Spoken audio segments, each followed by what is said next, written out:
Okay, so let's dive in. We're tackling a really key problem in AV today. We are. How do you get that flawless high-res 4K video quality without, ripping out all your existing network gear? And being forced into those super expensive 10 gigabit upgrades. Exactly. That's the mission.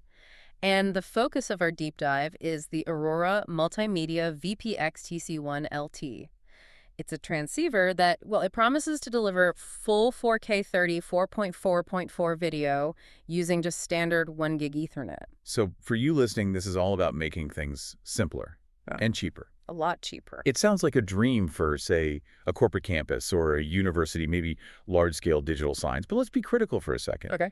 If you're shoving a huge 4K signal down what is, a relatively small 1G pipe, there has to be a trade-off. There is. And you've hit on the key spec, 4K 30 4.4.4. Right. What does that actually mean? That 4.4.4 part is the real differentiator. It means perfect color fidelity.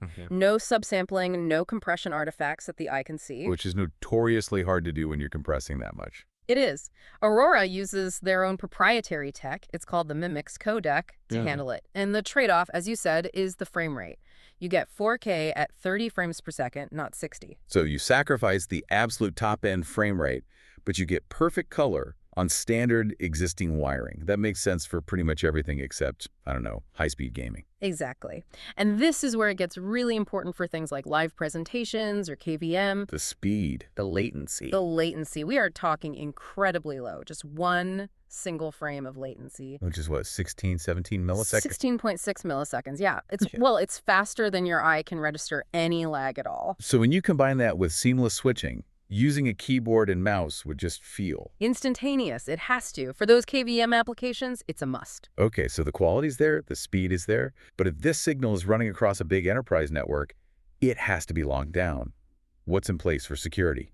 Absolutely. That's built right in. Yeah. You're looking at AES 256 encryption, 802.1x for network access control, HTTPS, all the enterprise-grade stuff. So it's ready for a corporate or even a government setting. TAA compliant, yes. Now let's talk about the box itself. The T in the name stands for transceiver. So you can set it to be either an encoder or a decoder. Exactly right. It's a true Swiss Army knife. You set it as an encoder, and its two HDMI inputs basically become an instant source switcher. That's useful. What about the physical connections? It's got the standard 1G RJ45 port, but also an SFP for fiber if you need it. And the KVM support is really robust using USB 2.0. It can even handle data transfer up to 100 Adiana keys for, say, a camera or a memory stick. And I saw they've got some nice optional add-ons too, like Dante audio integration and RS-232 control. All the professional features are there. Video wall capability with image rotation, a built-in web server for config. But honestly, the most strategic detail here is the power efficiency. Oh, this part is amazing. It's a completely fanless design, and it uses as little as 8 watts of power. 8 watts. Yeah. That's less than an LED light bulb. The sources say it's 1/3 the power of comparable systems. It is. And that's not just a small saving on the utility bill. This changes the entire infrastructure design. Right. You're not just avoiding the cost of 10G switches, you're also dramatically cutting the heat load in your AV racks. Less power means less cooling needed. That's where you get this exponential return on investment, especially when you see the price point is just under $1,300.